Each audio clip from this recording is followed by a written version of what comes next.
Presiden Tiongkok Xi Jinping pada Minggu 16 Oktober 2022 mengingatkan penyelesaian masalah Taiwan akan terserah pada masyarakat Tiongkok. Beijing pun tak akan pernah melepaskan kemungkinan penggunaan kekuatan militer, namun akan berusaha memprioritaskan resolusi damai. Taiwan dipandang oleh Tiongkok sebagai wilayah tak terpisahkan dari negara itu. Xi Jinping dalam pidatonya di Kongres Partai Komunis Tiongkok mengingatkan pihaknya tidak akan mundur atau berkompromi pada kebebasan dan demokrasi Taiwan. Dan saya akan membahas hal ini dengan jurnalis senior Nuim Khayat langsung dari Melbourne, Australia. Selamat pagi waktu Jakarta, selamat siang waktu Melbourne, Bang Nuim. Dan begitu juga selamat siang waktu Melbourne, selamat pagi waktu Jakarta. Baik, selamat sehat Bang Nuim, dan kita akan langsung Mudah-mudahan. Kita akan langsung membahas topik pagi ini. Saya tertarik membahas mengenai ketegangan antara Beijing dan Taipei yang semakin meningkat secara dramatis pada Agustus 2022 setelah kunjungan Ketua DPR Amerika Serikat Nancy Pelosi ke Taiwan. Ketika itu sebagai bentuk kekecewaan atas kunjungan tersebut, Tiongkok melakukan sejumlah aktivitas militer di sekitar Selat Taiwan. Namun sekarang intensitasnya sudah berkurang. Bagaimana pendapat Bang Nuin terkait hal ini?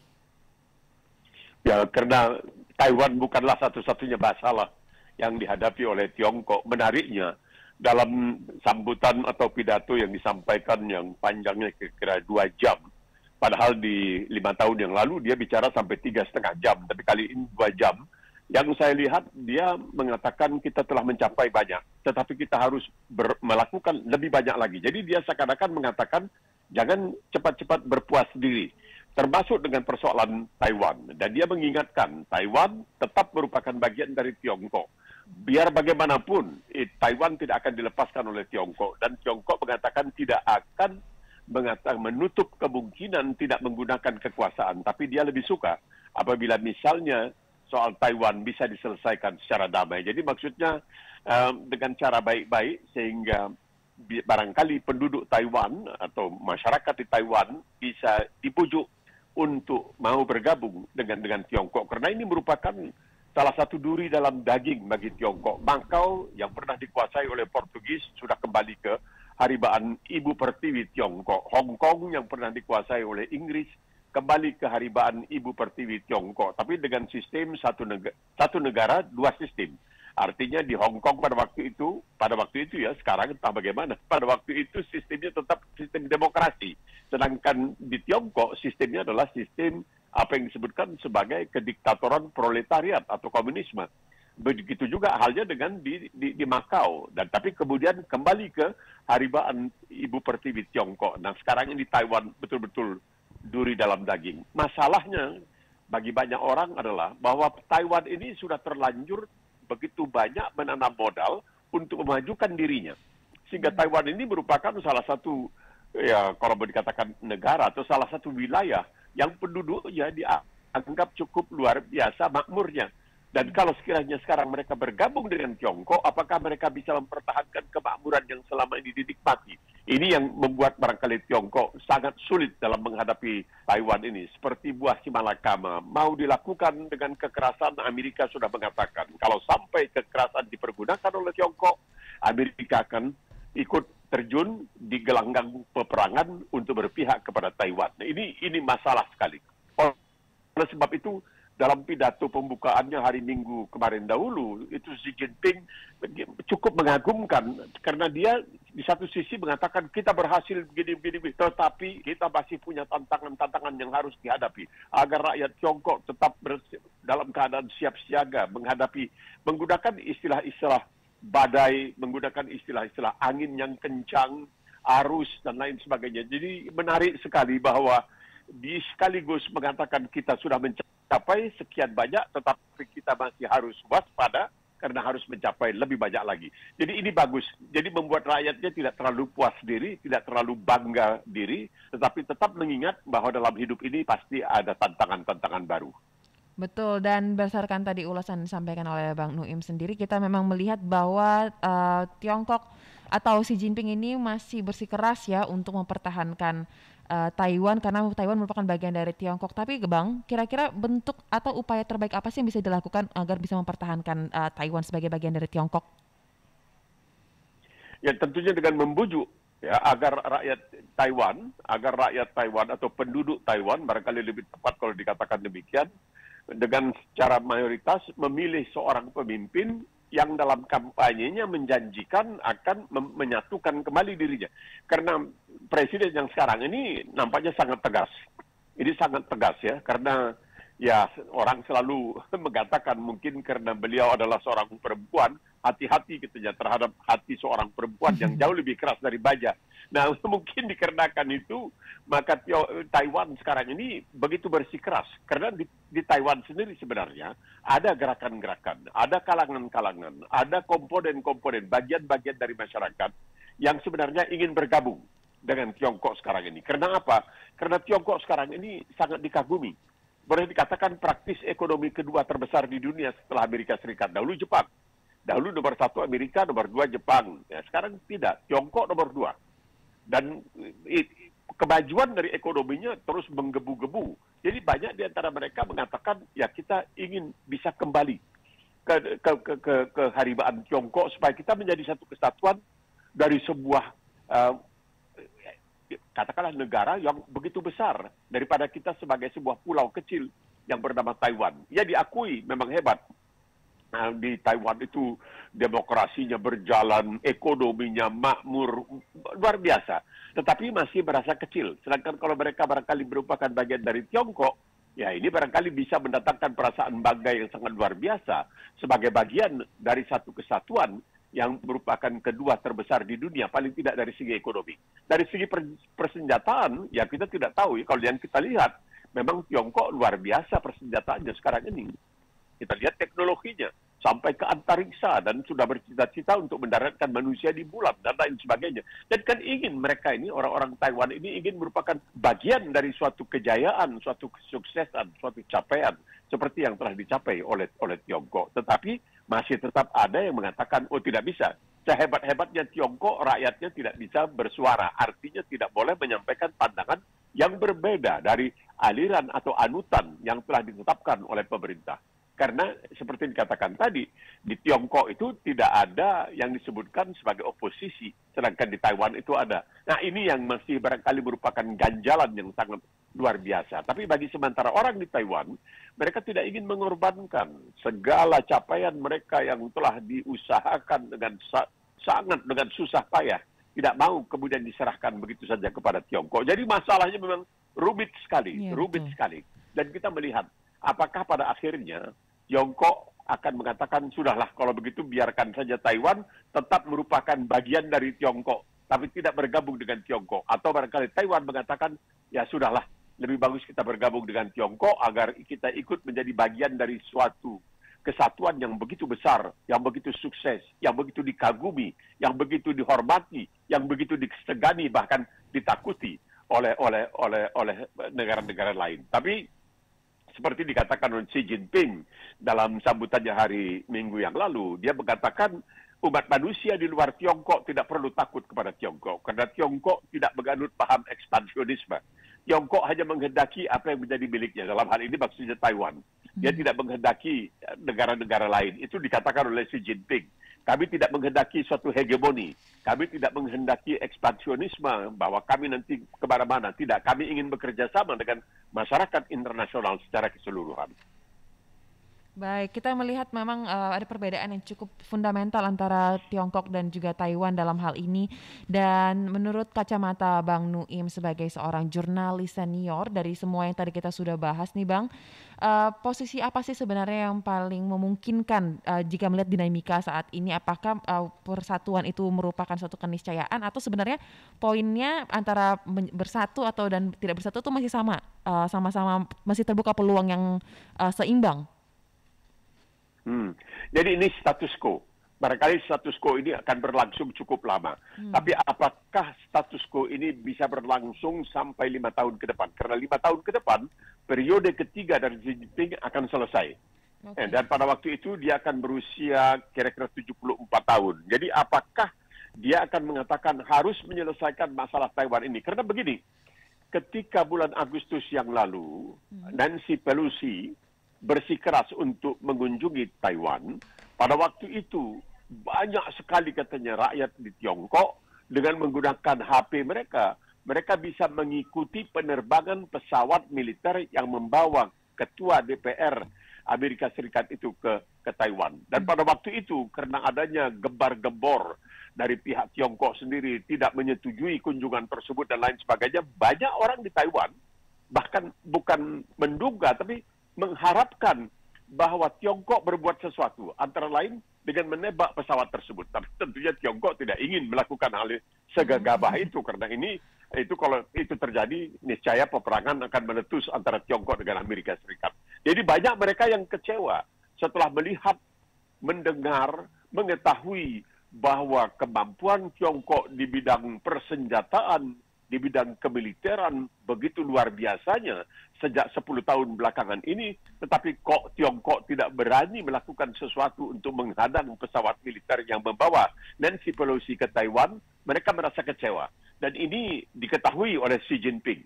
Dan dia mencoba untuk menjelaskan kepada rakyatnya, barangkali dengan cara-cara ibarat-ibarat yang disampaikan, seperti mana bahasa Tiongkok itu kaya sekali dengan ibarat-ibarat.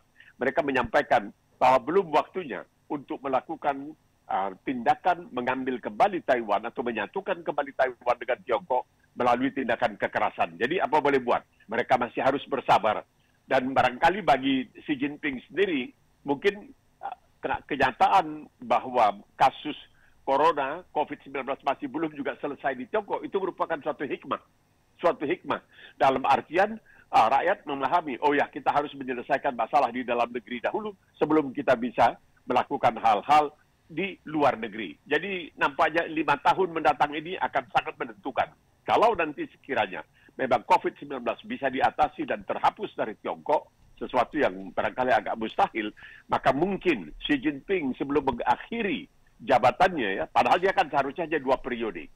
Karena orang Deng Xiaoping dari sejak semula sudah mengatakan bahwa seorang presiden Tiongkok tidak boleh lebih dari 2 periode. Tapi itu tidak diikat dengan kuat di dalam konstitusi negara tersebut.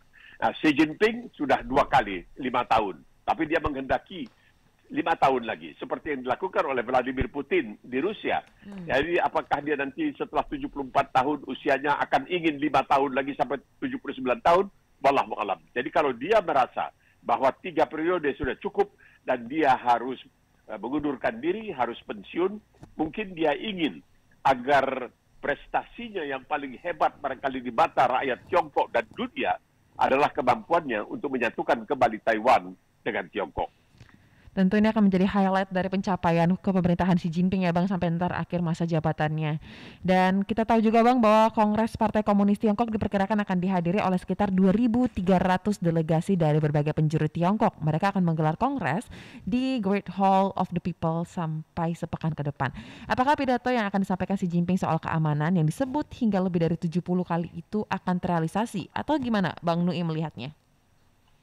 Itu dia tetap mengingatkan rakyatnya tentang bahaya yang tetap mengancam Tiongkok. Sehingga 70 kali itu tidak, di dalam pidatonya 5 tahun yang lalu, dia tidak menyebutkan soal keamanan dan keselamatan, lebih dari 70 kali tidak sampai. Tapi kali ini 73 kali, ada yang mengukur. Lalu dilihat, 73 kali dia menyebut persoalan safety and security dalam bahasa Inggrisnya, yaitu keamanan dan keselamatan Tiongkok sendiri. Dan ini dibandingkan dalam tahun 2017 misalnya ketika dia menyampaikan pidatonya, itu cuma 55 kali. Jadi sekali ini dia mengatakan persoalan keamanan itu bukan hanya dari luar, tetapi juga dari dalam. Dan dari dalam ini yang dijelaskannya adalah bahwa peperangan terhadap korupsi tidak akan diperlemah, tidak akan dikurangi, bahkan akan ditingkatkan terus. Karena memang sejak dia menjadi penguasa, boleh dikatakan di Tiongkok sejak 10 tahun yang lalu, salah satu tugas utama yang dilaksanakannya adalah pembasmian korupsi. Ini menarik sekali kalau kita melihat bagaimana Xi Jinping ini begitu gigihnya, sehingga berapa jutaan orang yang diperiksa, jutaan, puluhan ribu yang sudah ditangkap. Bukan itu saja, dia juga bicara mengenai persoalan, kalau kita di Indonesia menyebutnya KKN, ya, dalam hal ini nepotisme. Jadi dia mengatakan, seorang pejabat hati-hati, jangan sampai istri atau suami kamu, karena kamu pejabat ikut-ikutan mencari keuntungan. Jangan sampai anak-anak kamu juga mengambil kesempatan dalam keadaan di mana orang tua kamu sedang berkuasa. Jadi dia luar biasa. Dan dia mengingatkan para pejabatnya, jangan terlalu hedonistik. Kalau melakukan kunjungan kerja, jangan berlebihan. Karena rupanya di Tiongkok itu sering kalau seorang pejabat bepergian itu membawa yang disebutkan kue, kalau di Medan disebutkan sebagai kue hari raya Tiongkok, kue Imlek itu jadi moon cake ya, itu jangan sampai katanya membagi-bagikan itu semuanya dan sebagainya, itu luar biasa. Tapi yang menarik juga adalah ketika dia bicara mengenai persoalan korupsi, dia mengatakan kita tidak akan hanya membabat korupsi, membasmi korupsi yang dilakukan oleh para harimau. Jadi maksudnya korupsi-korupsi gede tidak hanya oleh para harimau, tetapi juga oleh para lalat. Siapa lalat ini? Rupanya yang dimaksudkan lalat ini adalah pungli, misalnya pungutan liar, pemerasan ini, itu yang dilakukan pada tataran yang rendah. Kenapa? Orang bertanya, ini aneh bin ajaib. Dia begitu mengutamakan agar yang disebutnya korupsi atau barangkali bisa dikatakan lah ya, penindasan terhadap rakyat dengan meminta agar ya barangkali 100.000, 200.000, begitulah sebanding dengan di Indonesia. Betul. Jangan sampai dilakukan, karena itu akan sangat memberati rakyat katanya. Jadi dia mengatakan kita akan melakukan pembasmian terhadap korupsi, baik yang dilakukan oleh harimau maupun yang dilakukan oleh lalat. Bang Nuim, kita lanjutkan kembali. Tadi kan Bang Nuim menekankan bahwa Xi Jinping ini menekankan soal pemberantasan korupsi, tidak bergaya hidup mewah-mewahan ketika melakukan kunjungan, dan Xi Jinping mendobrak sistem itu sejak masa awal kepemimpinannya. Dia melembagakan kampanye anti korupsi yang sekaligus pula digunakan untuk menyingkirkan saingan-saingan politiknya. Lantas apakah dengan adanya pemberantasan korupsi, Xi Jinping bisa menjadi presiden seumur hidup nih Bang Nuim? Ya, bisa saja. Ini yang diperkirakan oleh banyak orang. Ini seperti yang juga dilakukan oleh Vladimir Putin ya. Vladimir Putin juga pintar sekali. Setelah 2 periode dia ikut kembali tapi sebagai wakil presiden. Jadi perdana menteri dia, dengan pintar dia. Dan setelah dia kembali menjadi presiden, maka dia bisa melakukan ya bisa dikatakan manuver-manuver yang akhirnya membuat konstitusinya diubah dan dia bisa berkuasa sampai seumur hidup. Dan sekarang kita tahu bahwa sebenarnya Vladimir Putin 1 tahun lebih tua dari Xi Jinping. Xi Jinping 69, Putin 70. Dan kalau sekiranya kita melihat ya bahwa di Tiongkok itu pemimpinnya bisa sampai umur 90-an, itu luar biasa. Mereka itu berumur panjang, tidak secara rata-rata memang tidak sampai sehebat seperti di Jepang ya. Di Jepang itu barangkali umur manusia yang harapan hidup manusia itu paling tinggi adalah di Jepang ya, paling panjang. Tapi juga di Tiongkok demikian. Jadi kita melihat mungkinkah Xi Jinping yang sekarang 69 nanti jam 74 apakah bisa sampai 79. Kalau kita merujuk kepada apa yang terjadi di Amerika, kita melihat misalnya Joe Biden sudah mendekati 80 tahun dan masih bisa. Jadi nampaknya masih ada harapan bagi Xi Jinping untuk 2 kali 5 tahun masa jabatan lagi. Jadi melampaui daripada di samping Mao Zedong, yang lain-lainnya itu tidak pernah lebih dari 2 kali. Karena Deng Xiaoping sebagai pengganti Mao Zedong itu menetapkan bahwa lebih dari 2 kali itu sebenarnya nanti akan ibaratnya kalau makanan jadi basi. Jadi tidak lagi inovatif, tidak lagi ada ide-ide baru. Seperti tadi saya katakan. 5 tahun yang lalu ketika dia menyampaikan sambutannya pada pembukaan Kongres ke-19 Partai Komunis Cina, dia bicara selama 3,5 jam. Ini kemarin dahulu, hari Minggu yang lalu, cuma 2 jam. Jadi mulai berkurang. Tetapi dia tidak mengecilkan tantangan-tantangan. Jadi misalnya begini, dia mengatakan bahwa Tiongkok itu sangat mengutamakan keselamatan, kesejahteraan rakyatnya. Nyawa rakyatnya itu begitu penting sehingga tidak segan-segan mengambil tindakan-tindakan yang begitu drastis dalam upaya untuk mengatasi COVID-19. Tetapi katanya, itu pun, walau berhasil, itu pun masih belum cukup.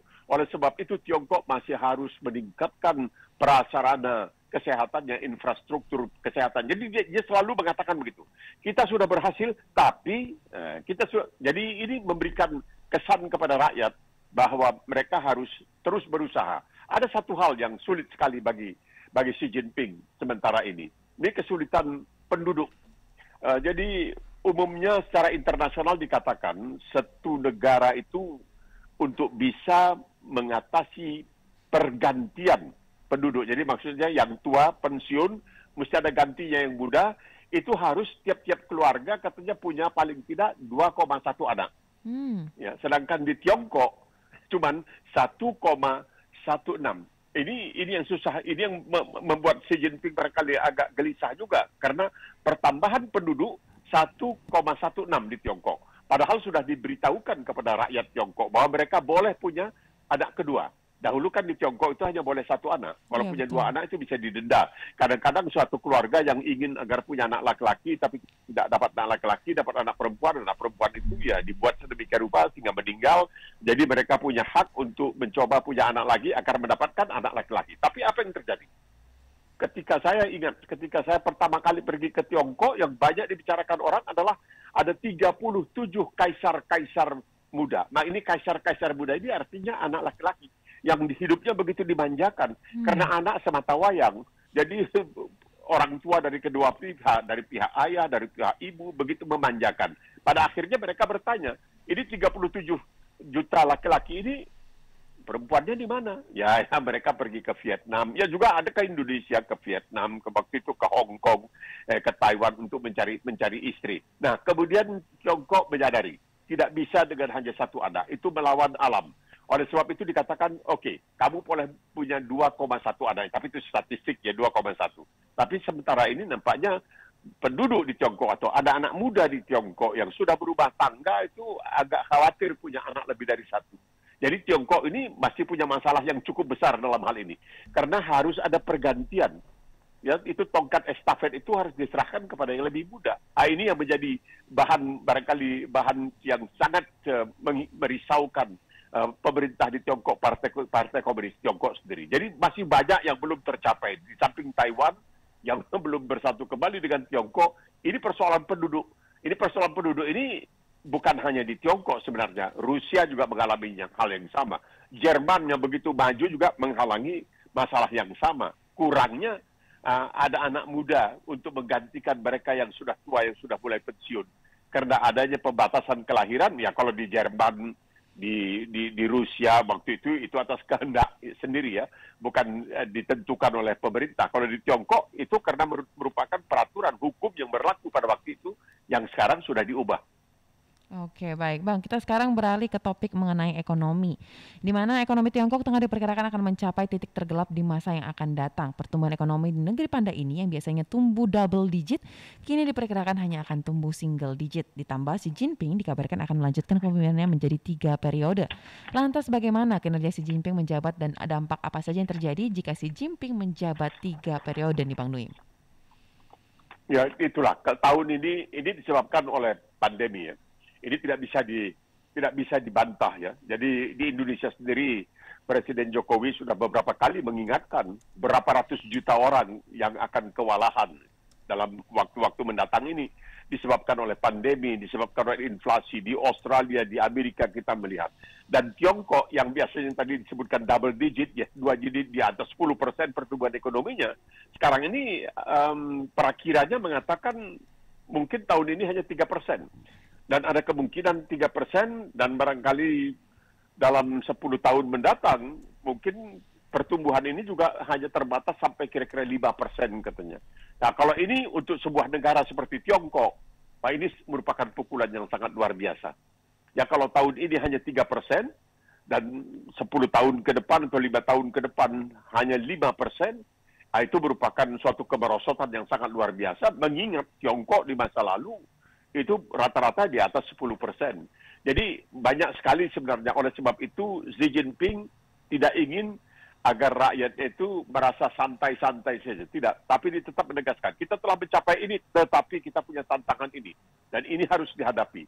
Ya dalam soal ekonomi juga, nah, karena keadaan misalnya real estate, ya properti di Tiongkok sekarang ini, sudah sangat luar biasa katanya merosotnya. Oleh sebab itu, dia mengatakan perlu ada upaya dari pihak pemerintah dalam hal ini Partai Komunis Tiongkok tentunya untuk memastikan agar rakyat Tiongkok mampu untuk menyewa atau membeli tempat tinggal. Ya tempat tinggal yang sangat terbatas, sangat sederhana.